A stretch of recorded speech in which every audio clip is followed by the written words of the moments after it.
What's going on, guys? Welcome back to the channel. Today we have premium ban list time, and I'm so excited for the July 8th ban list that, well, I'm just going to pump this out and then I'm going to talk a little bit about it and see what I want to be done and what I hope is done. This is not a prediction video. This is not what I think is going to happen. It's what I hope should happen and what I think would lead to a very healthy format after. So let's not play around. Let's go ahead and get right into it. So first of all, overtriggers I think should be banned, and I just don't think there's any explanation needed. These are just a horrible design. Just terrible. I don't know why they're made in the first place. It's been talked about to death to why these are terrible. You just lose games randomly to them. And playing it best of one game in the competitive sphere where BCS and Worlds, there's just no way these can exist in the game. In Premium especially, because a lot of the decks have a win con that you build up to, and maybe you leave your opponent 1 to 2 damage, and then you got your win con, you send all your pieces, you played it perfectly, once you get stopped by an overtrigger, and then your opponent wins because now their win con, you don't hit your overtrigger. It's literally just such an awful mechanic. I did not attend any BSFs because of these cards. I was like, I'd rather just save the money and not hope every single damage I deal that's an overtrigger. Straight up. And I know it's like kind of weird to hear that, but you know, if these weren't in the game, I would have gone to BSFs. Maybe had some more content to do during the BSF season, but you know, since they're in the game, I just had no interest in playing because, well, what am I going to do? Drive 8 hours and maybe play against maybe lose like my top 8 overtriggers, or maybe not get in the top 8 because I was X1 and then lost the game to overtriggers. You know, that was my thought process, and the fact that it was even a thought process is just really bad on these. So let's just get them out of the game. There's no reason for them to exist. Let's move on. Now, the first card I want to address is Silver Singer Q tier. I think everyone is in agreement that this card is a problem. Is it a problem because it is obscenely powerful? Yes, it is obscenely powerful. It adds any card in your deck when you're playing Highlander.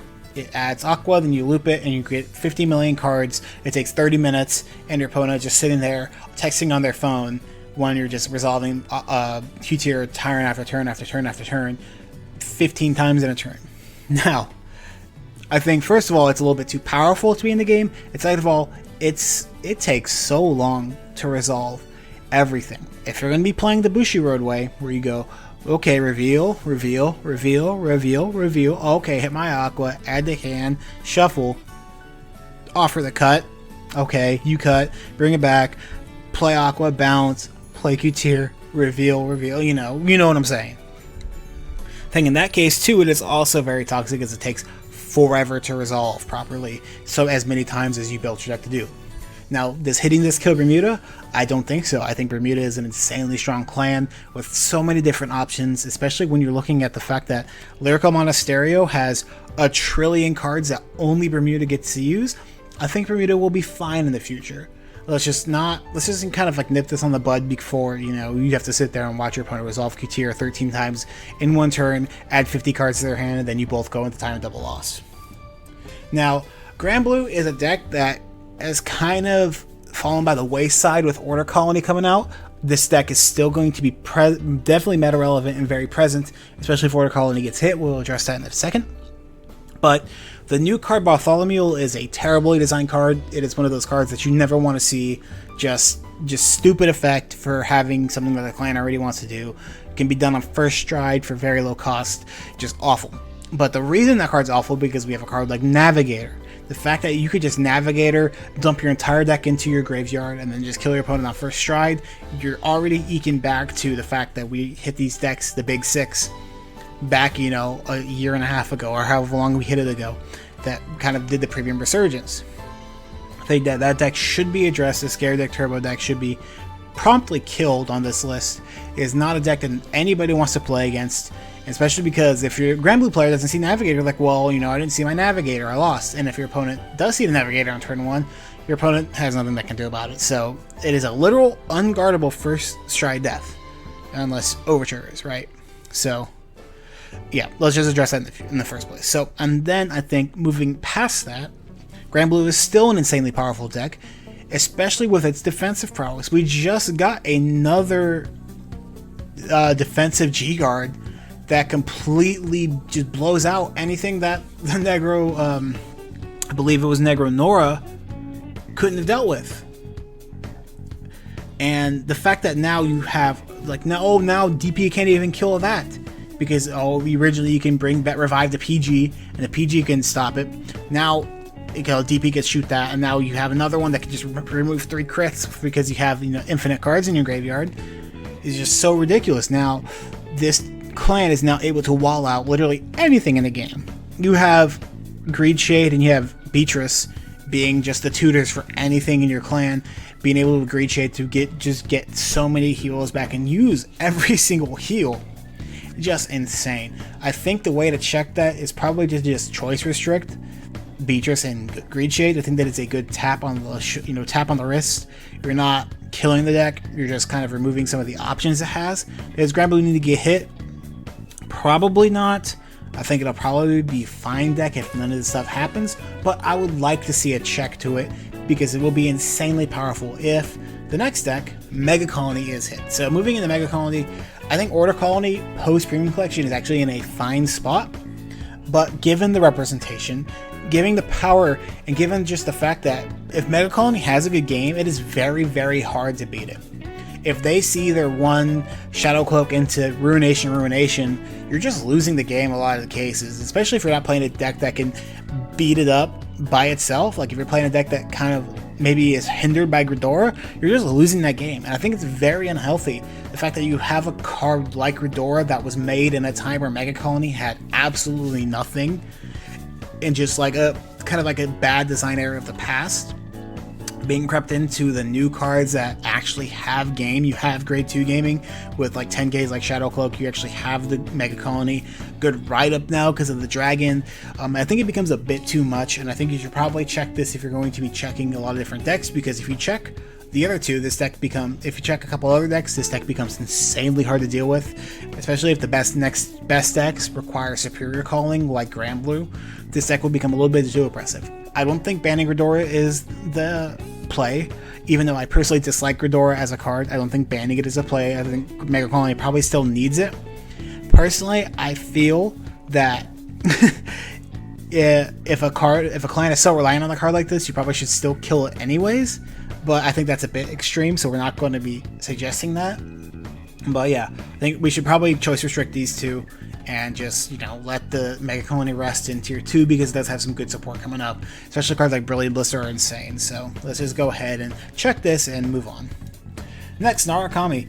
Another card I severely dislike, Stunverse. I know, you can play around it. It's a card that offers a lot of interaction between both players, but in multiple copies, this card is just absurd, especially with Exterminate coming out, really ruining the play arounds that you could do against Stunverse. It becomes a little bit too much, especially if now you decide, okay, I'm not going to play an Exterminate, I'm going to go ahead and play into Stunverse, and they just resolve it turn after turn after turn, and you just have no chance from the fact that, what can I do? So I think at 1, this card is actually in a very healthy spot to where it offers a lot of skill play between the Narukami player and the players that played against it, because are you going to play into it that first stride and say, okay, I'm going to play into it, let him Stunverse me, and take my neg while it's there, and then try and play into it knowing that there's no more Stunverses coming? Or do you maybe deny that early and then build into a combo because they're going to hold their Stunverse to get value out of it? And it becomes a thing where the Stunverse player is saying, do I want to just throw my Stunverse down now, get a couple cards off it, have them remove a couple cards, or do I wait to get big value off it? And it becomes a very skillful game then, rather than just Stunverse, oh, they have nothing to Stunverse, Exterminate. Yeah, but I think putting it to 1 should bring it in a good spot to where it's still a very powerful card. It still helps the client immensely, but it's not just so overbearing to where nobody wants to play against it. And I see Vanguardians supposed to complaining about it 24/7. So let's move on. Pale Moon. I think Pale Moon is in a fairly okay spot. I think the biggest issue with Pale Moon isn't Ginny. The biggest issue with Pale Moon is the ride down, because they're able to ride down into having cards like Rollick and Heal Guardians. And if they have those every single turn, there's just nothing you can do, because that deck's going to ride up, get their drive checks, get their multi-attacks, and then beat you down. And that becomes the issue. If we move to tie rules where you say, okay, if you ride down, I can still stride on you, that I think is completely fair. Because of the issue with the deck is, it is an insanely strong early game from the fact that they can ride down and stride deny into an insanely strong stride turn, an insanely strong first stride turn from the Dark Lore into the Yvette and the Ginny loops. So I think if we're going to not implement the tie rules, that we should probably just get rid of Ginny so that they have to play a different engine to get their insanely strong first stride, because don't get me wrong, Pale Moon has so much it can do to put up the same kind of first stride that Ginny, Leslie, Alice loops will give. But let's go ahead and put it on them to deck build, sacrifice some space, maybe cut some defensive cards, which would make the ride down not as scary, so that they can do that insane first stride combo. I think that is the place we want the deck to be in, to where it's not able to just, turtle into an insanely crazy first stride. So let's go ahead and see if that is how it works out. And I think hitting Ginny to 0 is the first way we can go about that. So that's all the hits I think should be happening at the moment. Let's go ahead and talk about a couple cards I think we should be putting on a watch list, or kind of like not putting on a watch list, but like be cognizant of, so that these cards don't go crazy. So the first card, I think you all are gonna look at me like I'm some sort of traitor, but yeah, Rising Nova is definitely an issue. I think I've made it clear that I love this card, and that I think it is an insanely powerful card. I've called it the strongest grade 3 in Vanguard, and I stand by that, because it allows you to just, first of all, it allows you to basically turn skip by getting 2 force markers, which is insane.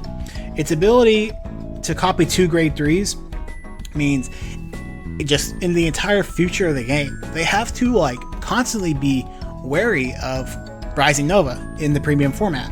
And now it's not going to affect D design, because they're not going to design a card for D that has a really good Vanguard skill.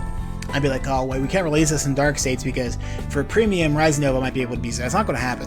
But the issue is when you have skilled deck builders that will come in and look at cards in the D format and see how they can be worked with cards from the V format, like how I saw with Greedon and Dudley Emperor, how I made that connection to say, okay, we can get a crazy Overlord-centric deck that could follow up into stride turns, and I made that deck, that this could happen so many times in the future that we should definitely be watching this card.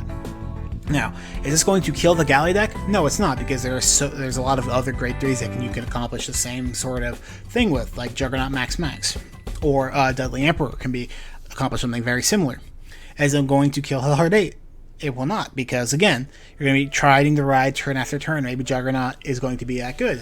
Juggernaut as in the new upcoming Clan Collection card. But I think Nova is maybe a bit too strong to be keep seeing in the game, but I think we keep it around for now and see what happens. Galley is going to be an insanely strong deck, so let's see how Spikes positions itself, because again, it's one of those very skill-reliant decks that you're going to want to watch out for. Now, one of the decks that will come up crazy will be Genesis. Genesis is an insanely good deck. Regalia, especially Fenrir Regalia, Pure Regalia, are all very, very strong. Now, I personally do not like Marduk as a card that can just go on grade 2, kill your opponent immediately if they don't have heal guards. I think heal guards are a great check to this card, but in the future, I would like to see cards like this removed, because being able to stride where your opponent's still on grade 2, being able to have access now to GB1 G guards, and especially GB1 skills, maybe cards in the future come out that can help this maybe that can help old GB1 support be relevant again. This is the kind of card that encourages that kind of design space. Now, it can be damage denied.